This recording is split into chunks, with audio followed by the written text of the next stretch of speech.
In today's video, I'm going to be showing you a 4D poison apple. So while this design I think is utterly appropriate for the Halloween season, it wouldn't necessarily have to be. It's not like a ghost or a pumpkin or a zombie that is really kind of destined for Halloween. This one could or wouldn't have to be. So it's the Evil Queen's poison apple from Snow White, and it spins around. It just has kind of this nice little glowy thing to it. All of the green on this design is glow in the dark. It's a glow in the dark acrylic, so you get to see what it looks like in the dark too, which actually is my favorite part of this design, just with all of those drips and everything.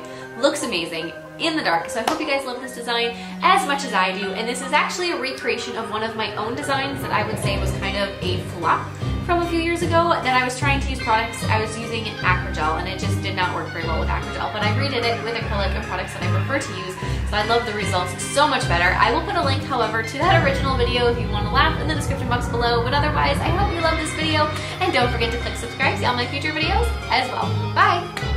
The first thing we need to do is we need to glue a piece of wire coming straight out of the tip of the nail for where the spinner apple is going to live on. So just make sure that you try to glue that so it comes as straight out as you possibly can. Now we're going to apply an overlay of a blood red acrylic. Try to keep this as clean as possible, especially on the free edge. It'll be very difficult to file around the wire, so just be very conscious in your sculpting to make it as clean and as neat as possible. After you are done with that overlay, you're going to want to encapsulate this nail with a layer of clear acrylic. Same thing. Try to be mindful of your wire so that you don't accidentally have to do more filing than you want to, because it just won't be as easy as normal. After that's done, you are going to file the nail into shape with your e-file. Again, being aware of your wire, you don't want to nick it with your e-file, possibly break it off, or you'll have to start this whole process over again, which would not be fun and would be one of those serious eye roll moments. I roll my eyes at myself quite often. Now we're going to sculpt neon drips coming out from the proximal fold down the nail, like there's something oozing out of the finger. Does anybody else see that? Does anybody else look at those drip nails and feel like it looks like something is oozing out of the finger, or is it just me? Because that's always the kind of the feeling I get. And I'm sure some people look at it as just, it's drips, but to me it looks like there's something actually like squeezing out of the nail mantle. But anywho, whether that's how you look at it or not, we're going to be sculpting these wonderful, very neon, super glowy. I feel like my camera's picking up on the fact that they're glowing just in daylight, because this is so intensely glow. We're going to be sculpting all of these wonderful little drips. After you have the base drips done, you're going to go through and just fill in around the proximal fold, just right up around the top line there, and connecting them together. So when you're doing this, try to build up some height on your drip so you have some nice 3D elements to it. It doesn't have to be anything too crazy, but just, have fun with it. Have some extra height and some extra goo, essentially, with your drippy nails. So then after that part is done and you have all of those complete, then we get to go through and we get to actually start making the apple. So on a nail form backing, we're going to be sculpting a base for the apple with the same red you just used for the overlay. So there's only two colors of acrylic besides the clear used in this design, red and glow-in-the-dark green.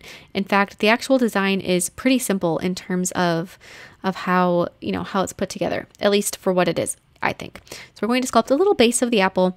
After you have that cured, you're going to take it off the nail form backing and glue a bar bead to the back of it. So glue that bead in place, and then after that bead is glued down, you're going to take more of your red acrylic and you're going to build up the shape around the bead. Make sure when you're doing this that you don't plug your bead. Again, if you plug your bead so that one or the other ends is not fully accessible, then you're going to have to start your apple over. This is one of those designs, like I said, that I would say is really pretty simple or basic. The concepts are pretty easy, but if you do it, anything goes awry, you may have to just scrap it and do it again. So just be careful. You can try, if you do plug your bead on one end or the other, you can try to use an e-file to open it up, but these beads are made of glass, and every time I have tried to do that, I have found the results to be less than desirable. It's really hard on your e-file bits for one thing, and it just doesn't file easily. So it's just one of those things that's better to be extra cautious than to try to fix it later. Once you have your apple and it's fully rounded out on one side, you may have to go back over, flip it over, and do it again on the front side. Maybe not, maybe yes, just it'll depend on how it looks. But once you have that done and you're really happy with the shape of your apple, you are going to want to go through with a hand file or a buffer block and just smooth it out a little bit, especially on the sides. It may just need a little bit of a pick-me-up just to smooth everything out and make sure it looks like it's one solid apple and not a whole bunch of different layers added together. Sculpt a little stem with brown acrylic on a nail form backing, and then once that little stem is sculpted, you can glue that onto the top of your apple, making sure you're avoiding that hole in the top of the apple. Once that little stem is glued down, then you can take some more of that brown acrylic and just fill in the one side of it so that it is nice and rounded out and it isn't quite so delicate. Apply a little bit more to the back and the front, doesn't hurt anything. Once that's done, you can slide your apple onto your piece of wire, and that is such a satisfying moment when you first put it on because you can see how the design is going to look in the end or get an idea.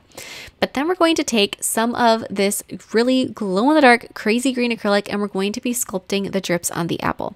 This is where it gets a little bit hanky because you have to try to sculpt in the sort of drippy skull face. And if you aren't familiar with the way that, as I put it, drippy skull face looks, look at some images. If you just Google poison apple Snow White or just poison apple really, you'll find all kinds of skull apples and they're so cool looking. So you're going to want to do that and just kind of add those. Once you have the face of your skull apple done, then you're going to just go around the entire apple and you're going to add some drips. It doesn't have to be anything too detailed or too crazy.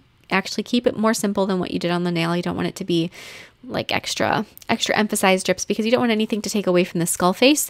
You want to make sure that the face is really what is the obvious part of the apple.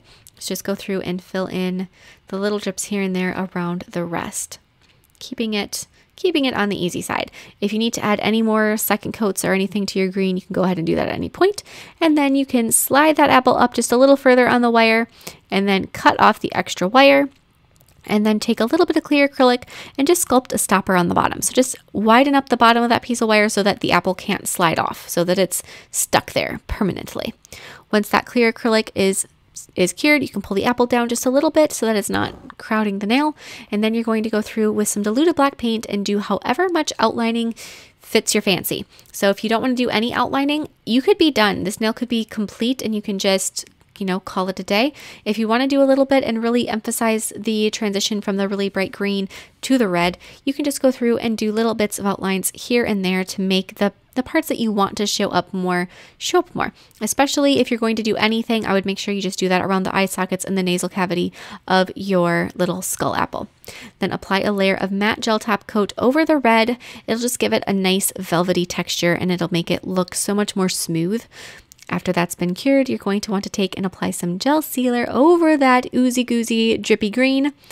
And then after that's done, this is all set. When you're applying that gel top coat over the green of your apple, you want to make sure that you're doing it a little carefully. The gel sealer I'm using has a very, very small brush, which is actually kind of a frustrating thing usually because it's so small. It takes a few more strokes to cover a nail.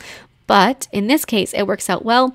If you don't have such a small brush, I would recommend putting the top coat on a palette and then using a detail brush to apply it just to the green. But otherwise, this nail is complete. It's got the cutest little skull face. I love it so much. I hope you guys are as excited about this one as I am. And it glows in the dark. I mean, what could be better? You can even see the skull face in the dark. So I think that's pretty darn cool. I hope you guys love it as much as I do. And I will see you guys next time. Bye.